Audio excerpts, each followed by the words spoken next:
Welcome friends, আমরা জানি মাধ্যমিকের ফল প্রকাশ হচ্ছে 2রা মে এবং উচ্চ মাধ্যমিকের 8ই মে। এরপর মার্কশিট ছাত্রছাত্রীরা কবে হাতে পাবে এবং খাতা পুনর্মূল্যায়নের যদি প্রশ্ন থাকে ওয়েবসাইটে কখন থেকে মার্কস দেখা যাবে, এই সামগ্রিক বিষয় আমি এই ভিডিওতে ডিসকাস করব। মাধ্যমিক 2রা মে ফল প্রকাশ হচ্ছে এবং সকাল 9টায় প্রেস কনফারেন্স করে রেজাল্ট পাবলিশ করবে মধ্যশিক্ষা পর্ষদ এবং তখন জানা যাবে কে ফার্স্ট সেকেন্ড বা সামগ্রিক একটা রেজাল্ট সেই সময় শুনতে পাওয়া যাবে। এবং ওই দিন অর্থাৎ 2রা মে 9:45 থেকে বিভিন্ন ওয়েবসাইটে ছাত্রছাত্রীরা তাদের নম্বর দেখতে পাবে বা সামগ্রিক মার্কশিট তারা দেখতে পাবে, কিসে কত নম্বর টোটাল এবং গ্রেড কে কী পেয়েছে না পেয়েছে। এবং 2 তারিখই সকাল 10টা থেকে মধ্যশিক্ষা পর্ষদের বিভিন্ন ক্যাম্প অফিস থেকে স্কুলগুলিকে মার্কশিট এবং সার্টিফিকেট দিয়ে দেওয়া হবে। এবার স্টুডেন্টরা ওই দিনই মার্কশিট পাবে কিনা সেটা একটু আমি ছাত্রছাত্রীদের বলবো তোমরা বিদ্যালয়ে একটু যোগাযোগ করবে, তার কারণ বিদ্যালয়গুলিকে মার্কশিট সার্টিফিকেট নিয়ে এসে সেগুলিকে খাতায় এন্ট্রি করতে হয়।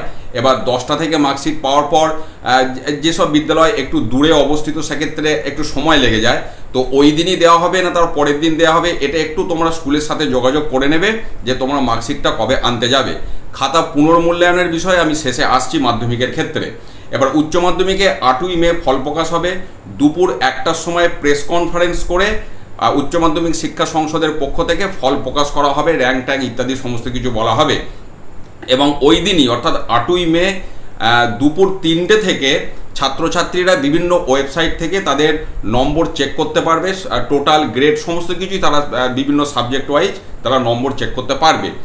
কিন্তু মার্কশিট সার্টিফিকেট দেওয়া হবে 8 তারিখে নয়, 10ই মে সকাল 10টা থেকে বিদ্যালয়গুলিকে মার্কশিট এবং সার্টিফিকেট দেওয়া হবে সংসদের বিভিন্ন ডিস্ট্রিবিউশন সেন্টার থেকে। এবং ওই বিজ্ঞপ্তিতে যেটা বলা আছে যে 10 তারিখেই যেন ছাত্রছাত্রীরা মার্কশিট হাতে পেয়ে যায়, এটা বিদ্যালয়গুলিকে দেখতে বলা হয়েছে। তার কারণ ওই দিন থেকেই পিপিআর পিপিএস অর্থাৎ খাতা রিভিউ বা পুনর্মূল্যায়নের যে বিষয়টা সেটা ওই দিন থেকেই চালু হবে। অতএব ছাত্রছাত্রীদেরকে যেন 10 তারিখেই মার্কশিটটা হাতে তুলে দেওয়া যায়। তবুও আমি ছাত্রছাত্রীদের বলবো তোমরা বিদ্যালয়ের সাথে যোগাযোগ রাখবে যে ওই দিনই মার্কশিটটা তোমরা নিশ্চিতভাবে পাচ্ছ কিনা, নাকি তার পরের দিন যেতে হবে। বেশ, এবারে আমি পিপিআর পিপিএসের বিষয়ে একটু আলোচনা করি। সেটা হচ্ছে, প্রথমে বলি পিপিআর মানে হচ্ছে পোস্ট পাবলিকেশন রিভিউ আর পিপিএস মানে হচ্ছে পোস্ট পাবলিকেশন স্কুটিনি। এবার স্কুটিনি মানে পিপিএস যেটা স্কুটিনি মানে হচ্ছে খাতাটা জাস্ট ওপরে চেক করা হবে, অর্থাৎ নম্বরগুলো টোটালটা ঠিক আছে কিনা, বা ছাত্রছাত্রীর খাতাতে যদি কোনো সাবজেক্টে 70 পায় সেই 70 নম্বরটাই তার মার্কশিটে গিয়ে উঠেছে কিনা, জাস্ট এইটুকু বিষয় পিপিএস এর মাধ্যমে দেখা হয়। আর পিপিআর মানে হচ্ছে পোস্ট পাবলিকেশন রিভিউ কথাটার মানে হচ্ছে পুনর্মূল্যায়ন, অর্থাৎ খাতাটা আবার রিচেকিং হবে, অর্থাৎ যেমনভাবে খাতাটা দেখা হয়েছিল আবার সেইভাবেই দেখা হবে থরলি পুরো খাতাটাকে। এটা হচ্ছে পিপিআর পিপিএস এর পার্থক্য। এবার এই বছর থেকে যেটা উচ্চ মাধ্যমিক শিক্ষা সংসদ থেকে করেছে, পিপিআর পিপিএস এর আবার দুটো ভাগ করেছে। একটা হচ্ছে তৎকাল পিপিএস বা তৎকাল পিপিআর, আর একটা নর্মাল পিপিএস বা নর্মাল পিপিআর। এবার এই পিপিআর পিপিএস দুটোই কিন্তু করা যাবে শুধুমাত্র থিওরি পেপারের জন্য, কোনো প্র্যাকটিক্যাল বা প্রজেক্টের জন্য কিন্তু পিপিআর পিপিএস করা যাবে না। এইবার তৎকাল পিপিআর পিপিএসটা শুরু হবে 10ই মে 2টো থেকে এবং চলবে 13ই মে মধ্যরাত্রি পর্যন্ত, এবং সমস্তটাই হবে কাউন্সিলের অনলাইন পোর্টালের মাধ্যমে। আমি শেষে বলছি পোর্টালে কিভাবে কাজটা করতে হবে। এবং এই তৎকাল পিপিএস যেটা মানে অনলি স্কুটিনি, সেটার পার সাবজেক্টে দিতে হবে 600 টাকা করে। আর পিপিআর যেটা তৎকাল পিপিআর সেটা পার সাবজেক্টে দিতে হবে 800 টাকা করে, কারণ খাতাটা পুরো রিঅ্যাসেসমেন্ট হবে, যে কারণে রেটটা বেশি 800 টাকা। এবং যেটা কাউন্সিল থেকে বলা হয়েছে যে এই তৎকাল পিপিআর পিপিএসে রেজাল্টটা কিন্তু 7 দিনের মধ্যেই পাবলিশ করে দেওয়া হবে। যদি কোনো ছাত্রছাত্রীর নম্বর পরিবর্তন হয় তাহলে রিভাইজড মার্কশিট সে কিন্তু 7 দিনের মধ্যেই হাতে পেয়ে যাবে। যদি হাতে না পায় সেক্ষেত্রে তাকে অতিরিক্ত অর্থটা ফেরত দেওয়া হবে। কি অতিরিক্ত অর্থ আমি সেটা একটু পরে আলোচনা করছি। এবারে নর্মাল পিপিআর পিপিএসটা বলি, তবে অতিরিক্ত অর্থের বিষয়টা আসবে।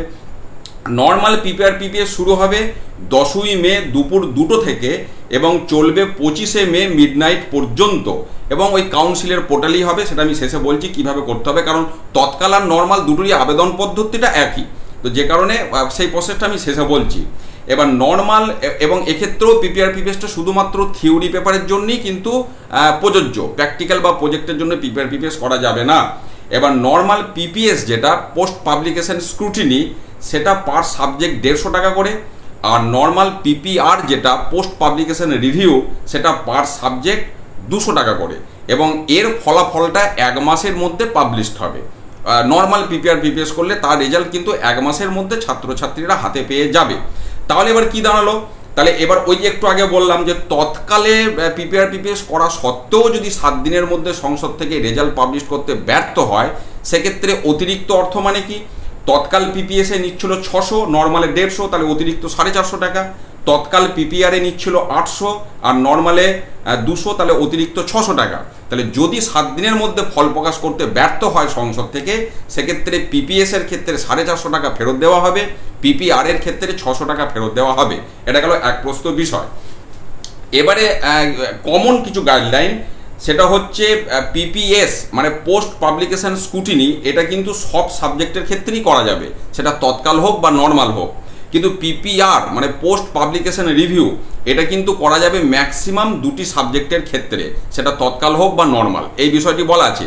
পাশাপাশি সংসদ থেকে এটাও বলেছে যে কোনো ছাত্র বা ছাত্রী যেন পিপিএস পিপিআর তার সাথে আরটিআই যেন একসাথে না করে। মানে আরটিআই মানে কি, আরটিআই করে উত্তরপত্র হাতে পাওয়া, জেরক্স কপি। কারণ এক্ষেত্রে কি হবে, একদিকে পিপিআর পিপিএস এর জন্য উত্তরপত্রগুলো দরকার, কারণ সেগুলোকে অ্যাসেসমেন্ট করতে হবে, আবার আরটিআই করলে সেই উত্তরপত্র পাঠাতে হবে, জেরক্স করতে হবে, জমা দিতে হবে। কাজে দুটো প্রসেস একসাথে কনফ্লিক্ট করে গেলে কাজের জটিলতার সৃষ্টি হবে, যে কারণে সংসদ থেকে বলা হচ্ছে ছাত্রছাত্রীরা আগে পিপিআর অথবা পিপিএস যেটা করতে চাইছে করুক, তার ফল প্রকাশের পর যদি সন্তুষ্ট না হয় সেক্ষেত্রে আরটিআই করবে। এটা সংসদের সুপারিশ, সেটা আমি জানিয়ে রাখলাম। পাশাপাশি এটাও বলা হচ্ছে যে পিপিআর মানে পোস্ট পাবলিকেশন রিভিউ, যেটা মানে থরলি চেকিং হয়, সেইটা সেই ক্ষেত্রেই করা যাবে যে ক্ষেত্রে পিপিএসটা প্রযোজ্য নয়। অর্থাৎ কোনো একজন স্টুডেন্টের কোনো একটি সাবজেক্টে যদি পিপিএসটা অ্যাপ্লিকেবল না হয়, তবেই সে পিপিআর করতে পারবে। এটাও কিন্তু সংসদের যে নির্দেশিকা তাতে পরিষ্কার বলা আছে। এবারে উচ্চ মাধ্যমিকের ওয়েবসাইটে যারা তৎকাল বা নর্মাল পিপিআর পিপিএস করবে, তারা উচ্চ মাধ্যমিকের ওয়েবসাইটে যাওয়ার পর সেখানে স্টুডেন্ট লগ ইন বলে একটা অপশন আছে।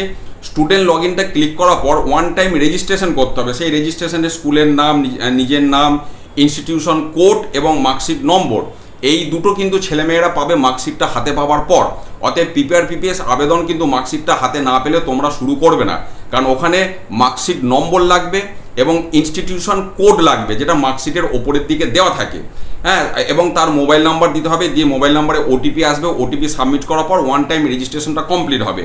তারপর অনেকগুলো মেনু দেখতে পাবে, সেই মেনুর মধ্যে পিপিআর পিপিএস অ্যাপ্লিকেশন একটা মেনু আছে, সেখানে ক্লিক করে সেই যে সাবজেক্টের জন্য পিপিআর বা পিপিএস করতে চাইছে তার জন্য যা অর্থ পেমেন্ট করে তাকে সাবমিট করতে হবে।